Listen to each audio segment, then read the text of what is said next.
What I'm about to reveal to you isn't theoretical. These are the identical 5 practices I've personally prescribed to every high-risk patient in my practice over the past 10 years. And the outcomes have transformed lives in ways that continue to amaze me. Here's something the vast majority of people over 50 have never been told, and it honestly catches even some of my fellow physicians off guard. The single most effective cancer prevention strategy you have access to today costs absolutely nothing, requires no prescription, and can be put into action before this video ends. My name is Dr. Mandell, and after 27 years working as an oncologist and cancer prevention researcher, I've dedicated my career to understanding exactly why certain individuals develop cancer after age 50 while others simply never do. What I've uncovered has completely transformed the way I advise every single patient who walks through my clinic doors.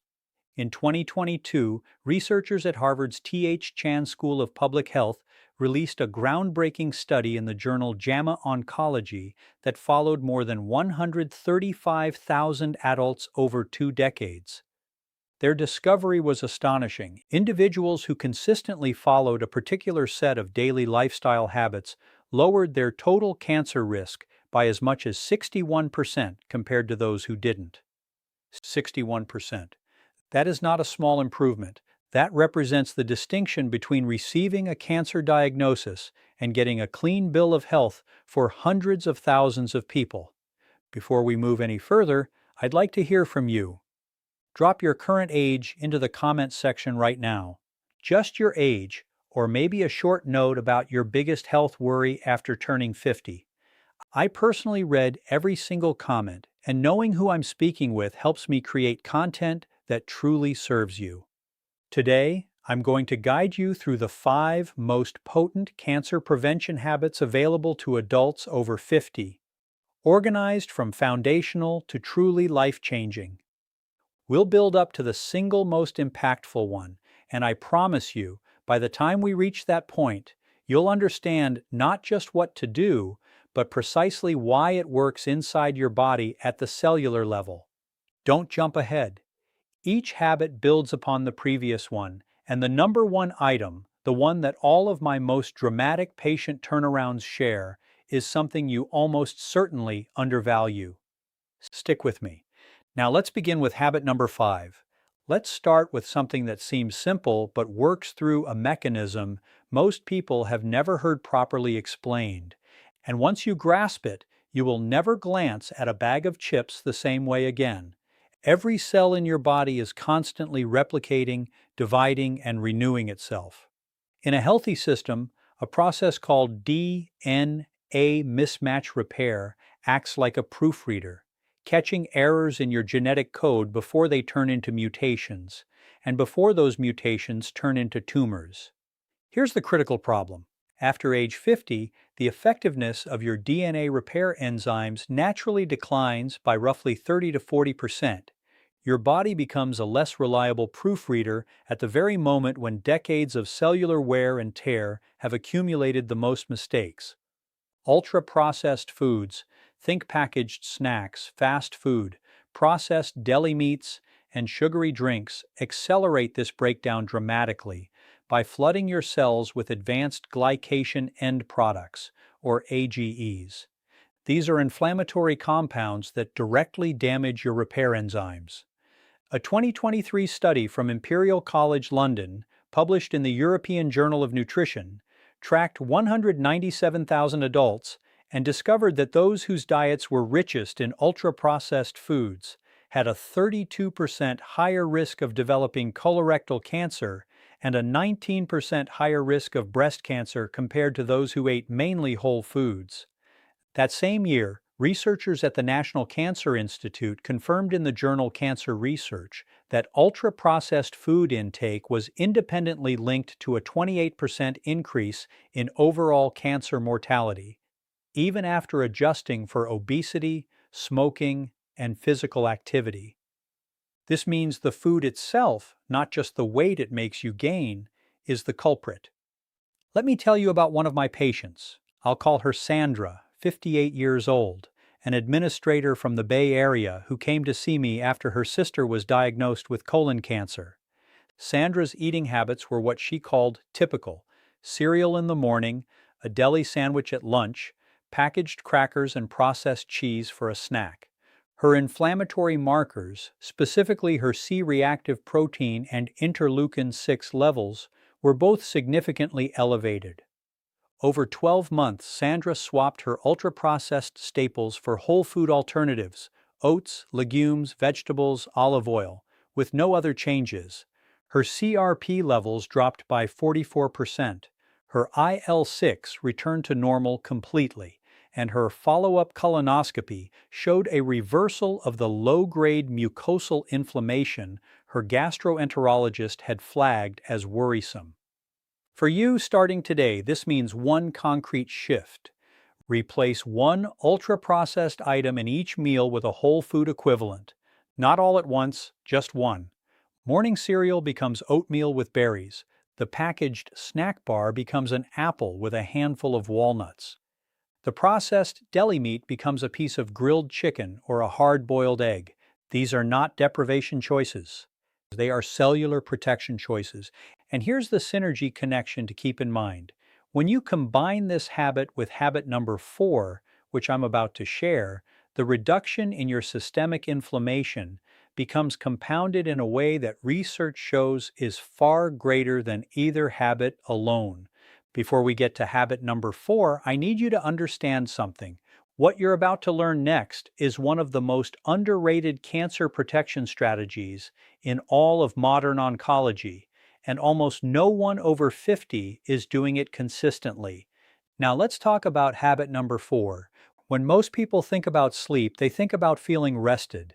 When I think about sleep as an oncologist, I think about something called immune surveillance, and it is one of the most extraordinary cancer-fighting mechanisms your body possesses. Your immune system contains specialized cells called natural killer cells, or NK cells, whose job is essentially to patrol your bloodstream and tissues, identifying and destroying early-stage cancer cells before they can establish themselves. Think of them as your body's internal security force. Here's what most people don't know. NK cell activity is almost entirely regulated by your sleep cycles. Specifically, the deep, slow-wave sleep stages that dominate the early part of your night, stages 3 and 4 of non-REM sleep, are when your body releases a cascade of cytokines, proteins that directly amplify NK cell production and activation. After age 60, the proportion of slow-wave sleep your body naturally generates drops by approximately 50%, meaning your cancer surveillance system is running at half capacity unless you actively work to protect it.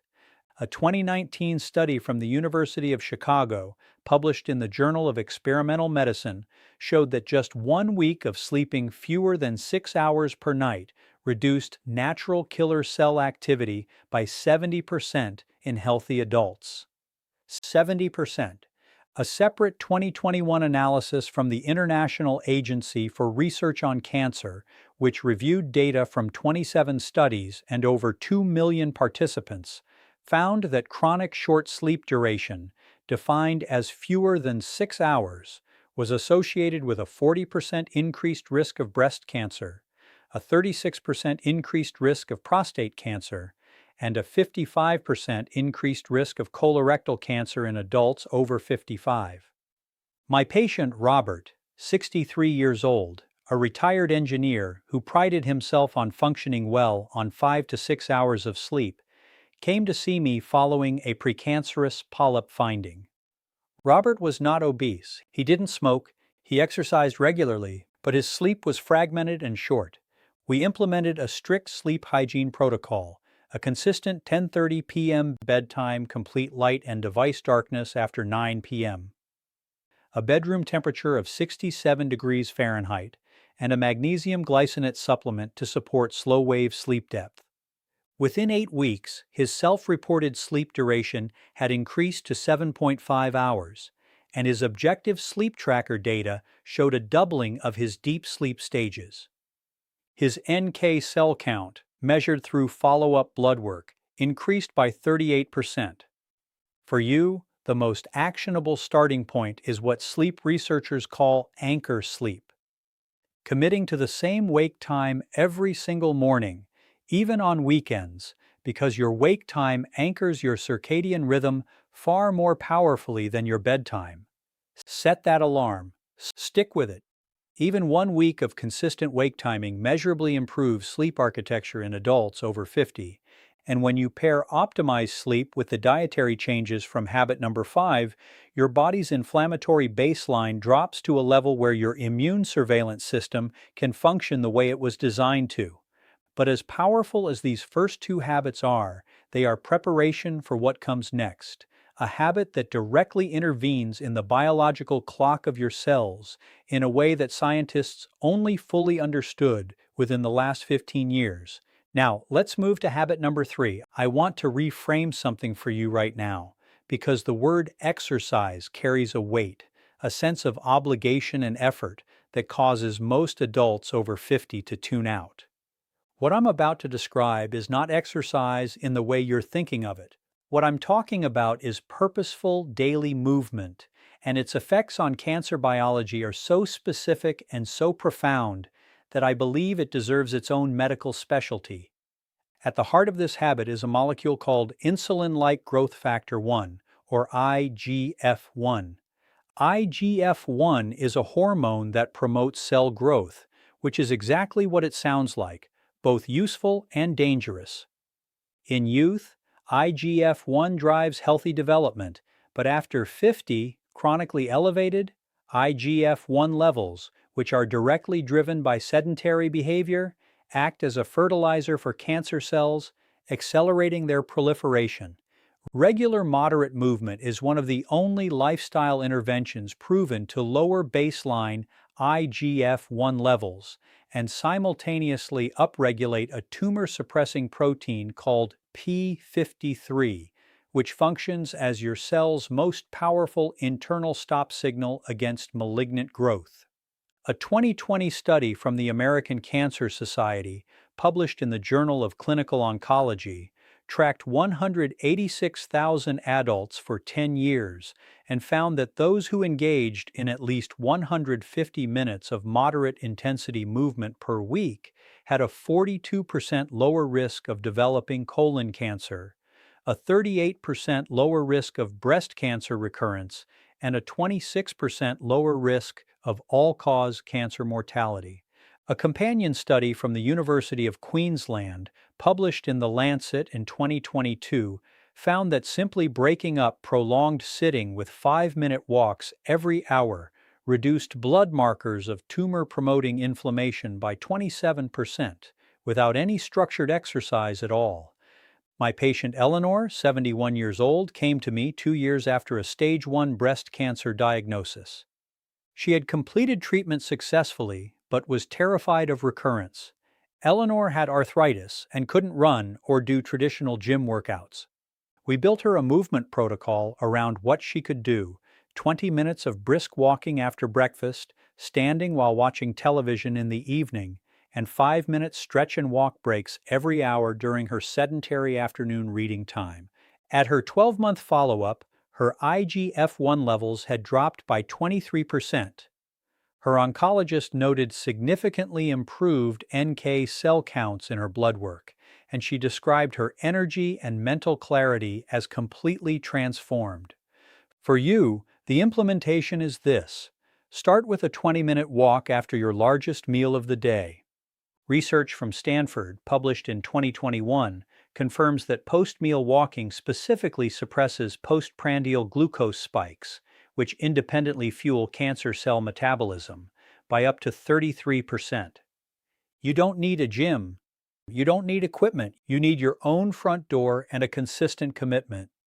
And when this movement habit is layered on top of the sleep optimization from habit number 4 and the dietary overhaul from habit number 5, your IGF-1, CRP, and IL-6 levels, 3 of the most important cancer-promoting molecules in your body, can drop in a way that no single intervention achieves alone. Now, If you are finding value in what we're covering today, I want to pause and make a quick request. Please subscribe to this channel, hit the like button, and share this video with someone over 50 who you care about.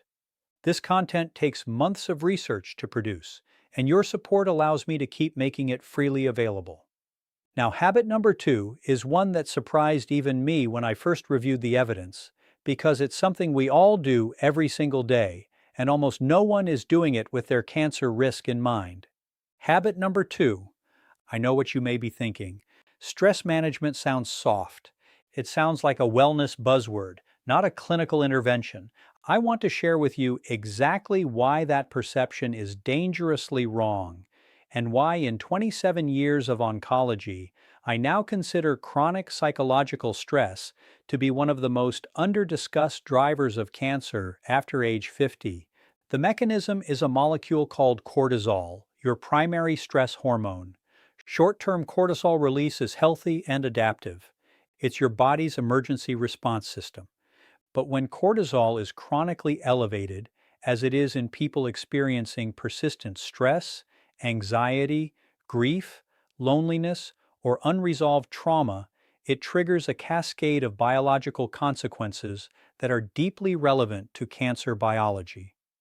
Cortisol suppresses the expression of BRCA1 and BRCA2, your two most critical DNA damage repair genes.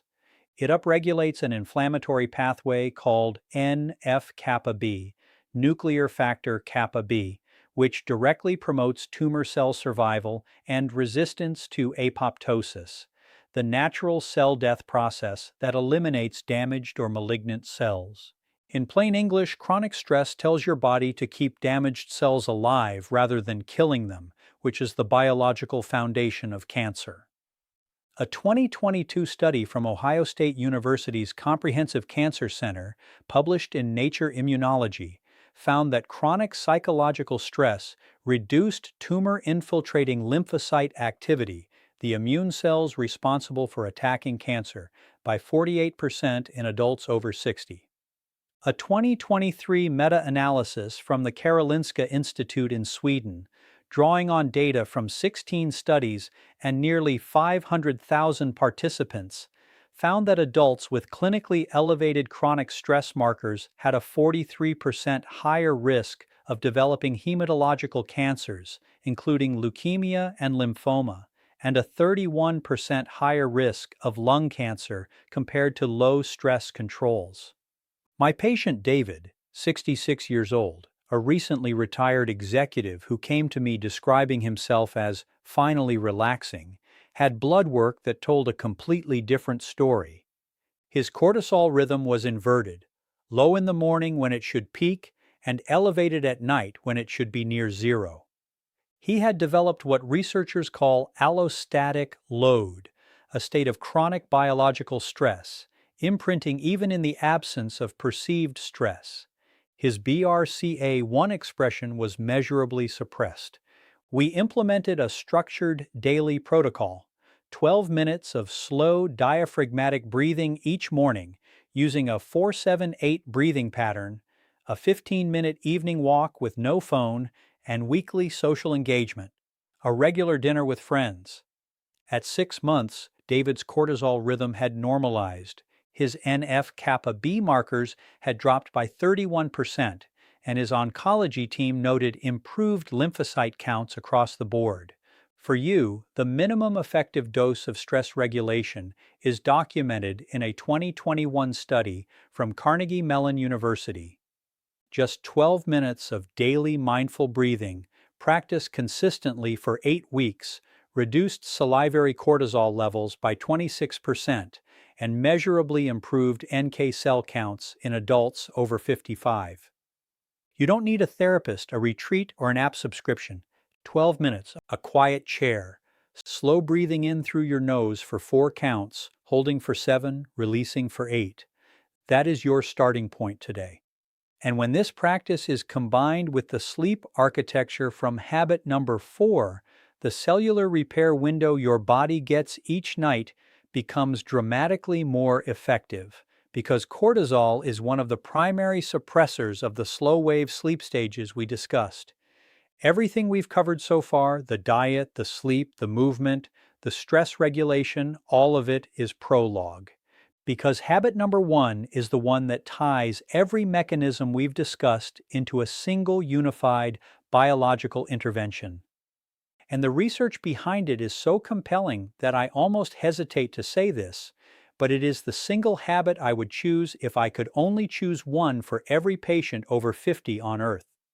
Now, the most important habit, number one. I want to be very precise about what I mean here, because this habit is often misunderstood, oversimplified, or dismissed as a weight loss fad. What I'm describing is a specific biological protocol with documented anti-tumor mechanisms that have been confirmed in human trials. And it is the simplest, most powerful, zero-cost cancer prevention intervention I have encountered in nearly 3 decades of oncology research. The mechanism is a cellular process called autophagy, from the Greek words meaning self-eating.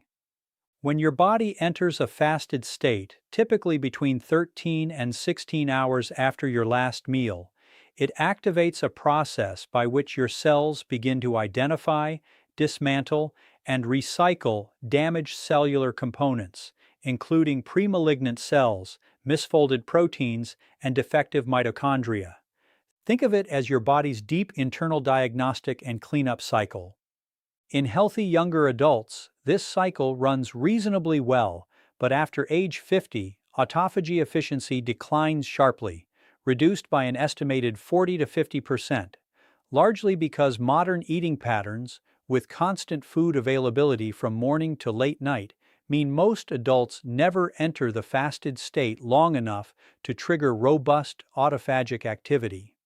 When damaged cells are not cleaned up, they accumulate. Accumulated cellular damage is the biological substrate of cancer. A 2019 study from the University of Southern California, published in Cell Metabolism, found that adults who restricted their eating to a consistent 10-hour window each day for 12 weeks showed a 34% reduction in insulin-like growth factor 1, a 29% reduction in CRP inflammatory markers, and a measurable upregulation of autophagy markers compared to controls eating across 15 or more hours. A landmark 2022 clinical trial from the University of Alabama at Birmingham, published in the New England Journal of Medicine, followed 218 adults aged 55 to 70 and found that those practicing a consistent 14 to 10 eating window, eating within 10 hours, fasting for 14, showed a 37% reduction in markers of oxidative DNA damage and a 41% improvement in tumor suppressor gene expression compared to control groups, with no caloric restriction required. Let me tell you about Michael, 61 years old, a school teacher who came to me 5 years ago with a history of precancerous colonic polyps, a family history of pancreatic cancer, and a fasting glucose level sitting at the high end of the prediabetic range. Michael was not overweight. He ate what most people would consider a reasonable diet, but his eating window was 16 hours long, coffee at 6 a.m., a late snack at 10 p.m. His autophagy markers were among the lowest I'd measured for a non-obese patient his age.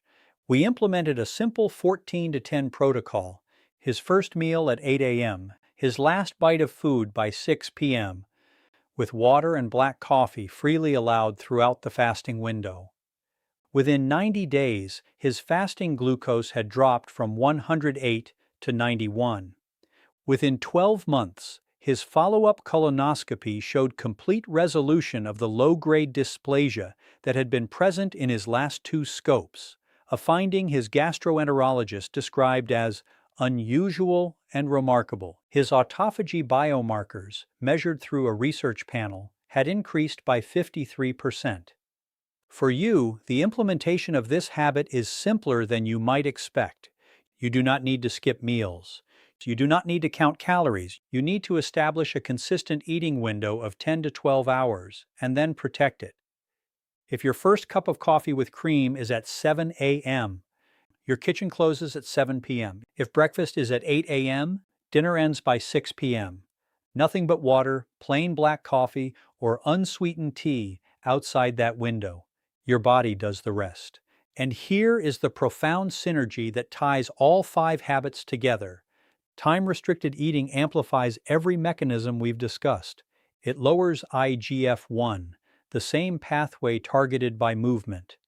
It reduces cortisol rhythm disruption, supporting the stress regulation we covered. It increases the depth and efficiency of slow-wave sleep, and it reduces systemic inflammation even when your diet is not perfect. This is why I call it the master lever. Pull it, and everything else in this video gets more powerful. So, let's bring this all home together, because what we've covered today is not a collection of disconnected tips. It is an integrated biological strategy. Habit number 5, eliminating ultra-processed foods, removes one of the primary suppressors of your DNA repair machinery, the cellular proofreading system that becomes 30 to 40% less efficient after 50. Habit number 4, optimizing your sleep architecture, restores the natural killer cell activity that is your body's primary internal defense against early-stage cancer cells, which drops by up to 70% with chronic short sleep. Habit number 3, daily purposeful movement, directly lowers IGF-1, the growth hormone that fuels cancer cell proliferation, while upregulating the p53 tumor suppressor that tells malignant cells to stop. Habit number 2, strategic stress regulation, normalizes the cortisol rhythm that suppresses your 2 most critical DNA repair genes and keeps damaged cells alive longer than they should be. And habit number 1, daily time-restricted eating, activates autophagy, the cellular cleanup system that is your body's deepest and most fundamental cancer prevention mechanism. While amplifying every other habit on this list, I want you to hear something from me directly as your doctor in this moment. It is never too late. The research I've shared with you today does not come from studies of 30-year-olds with perfect genetics. It comes from studies of people exactly like you, adults in their 50s, 60s, and 70s who made targeted lifestyle changes and produced measurable, documented biological improvements. Your cells are not fixed. Your risk is not sealed. Every morning you wake up is another opportunity to shift the conditions inside your body. Now, I have one final question for you. Of these 5 habits, which one are you going to start this week? And what is the biggest obstacle standing between you and that first step? Tell me in the comments. I genuinely want to know, and I will respond. If this video gave you something valuable today, please hit the like button. Subscribe so you don't miss what's coming next, and share this with one person over 50 who deserves to know this information. Your future self is counting on the decision you make right now. Take care of yourself because you absolutely can.